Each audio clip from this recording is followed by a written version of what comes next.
അമ്മേ, ഞാനൊരു കാര്യം ചോദിക്കട്ടെ? എന്താ? അമ്മയ്ക്ക് എന്നോട് ദേഷ്യമുണ്ടോ? എന്തിന്? തെരഞ്ഞെടുപ്പുമായി ബന്ധപ്പെട്ട് പരസ്പര ആരോപണങ്ങൾ, എതിർപ്പ്, അപവാദം, അപ്രതീക്ഷിതമായ അനുഭവങ്ങൾ അതൊക്കെ സഹിച്ചില്ലേ? ഞാൻ മാത്രമല്ലല്ലോ, നീയും സഹിച്ചില്ലേ?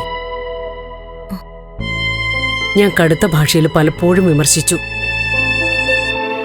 പ്രസംഗവേദികളിൽ നിന്നെ പരിഹസിച്ചു. ഒന്നും മനസ്സിൽ വെച്ചേക്കണ്ട. അതൊക്കെ എന്റെ മനസ്സിൽ കയറിയിട്ടുണ്ടെങ്കിലല്ലേ അമ്മേ അവിടെ വെച്ചേക്കേണ്ട കാര്യമുള്ളൂ. ഞാനാണ് ജയിക്കുന്നതെങ്കിൽ എന്തായിരിക്കും നിന്റെ പ്രതികരണം? സത്യമായിട്ടും പറയാം അമ്മേ, ഞാനല്ല അമ്മയാ ജയിക്കേണ്ടത്. അതാ എനിക്കിഷ്ടവും. പക്ഷേ പറഞ്ഞില്ലേ, ഇതൊരു പ്രസ്ഥാനത്തെ ബാധിക്കുന്നതായതുകൊണ്ട് പ്രവർത്തകരുടെ വികാരത്തോടും ആഗ്രഹത്തോടും ഒപ്പം തന്നെ നിന്നേ പറ്റൂ. ഏതായാലും അമ്മ ജയിച്ച സന്തോഷം തന്നെയായിരിക്കും. നീ മത്സരത്തിൽ ജയിച്ചു കാണാൻ ഞാൻ ആഗ്രഹിച്ചു. അതിനുവേണ്ടി ക്ഷേത്രത്തിൽ പോയി വഴിപാട് നടത്തിച്ചിട്ടുണ്ട്. പക്ഷെ ഞാൻ മത്സരാർത്ഥിയായി വന്നപ്പോ ഞാനേ ജയിക്കാൻ പാടുള്ളൂ എന്നായി. നിന്നോട് സംസാരിച്ചു കഴിഞ്ഞപ്പോ മനസ്സൊന്ന് റിലാക്സ്ഡായി. അതെ, എത്രയോ കാലത്തിന് ശേഷം കുറച്ചു നേരത്തേക്കാണെങ്കിലും നമ്മൾ ഓപ്പണായിട്ട് സംസാരിക്കുന്നത്. എന്റെ മനസ്സിൽ നിന്ന് ഒരു ഭാരം അങ്ങ് മാറിയതുപോലെ.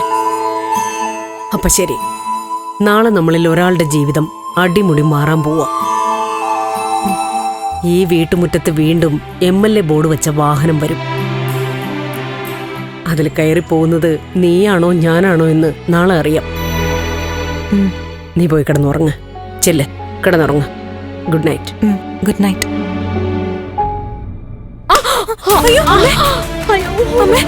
എന്താ അമ്മേ, എന്താ പറ്റിയത്? എണീറ്റേ? ഇല്ല, ഒന്നുമില്ല. I am okay. ഓക്കേ അമ്മേ, വാ അമ്മ, എഴുന്നേക്ക്, വാ.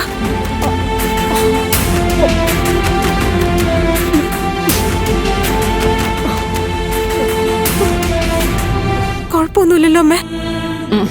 ഇല്ല, ഓക്കെ. അയ്യോ, എന്താ അമ്മേ? പാദം ഒന്നും മടങ്ങിയെന്ന് തോന്നുന്നു. അമ്മേ, നല്ല വേദന. അമ്മ വന്നിരിക്കെ, ഞാൻ ഓയിൻമെന്റ് ഇട്ട് തരാം.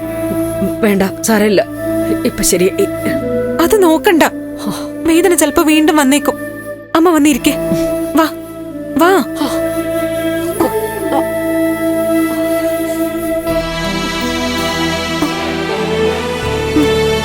ഇരിക്കെ.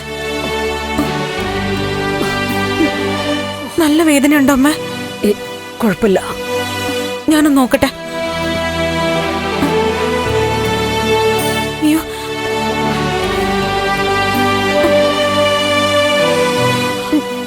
ഞാൻ ഓയിൻമെന്റ് എടുത്തിട്ട് വരാം.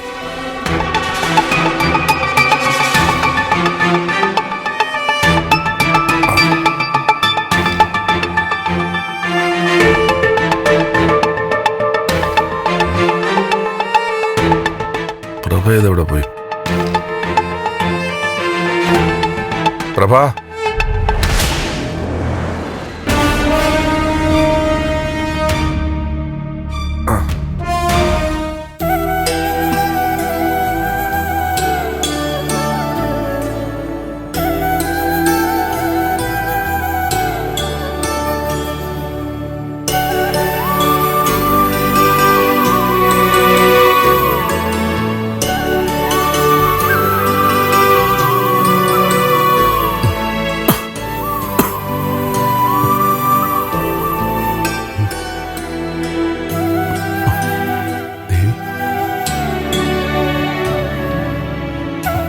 ദേവി,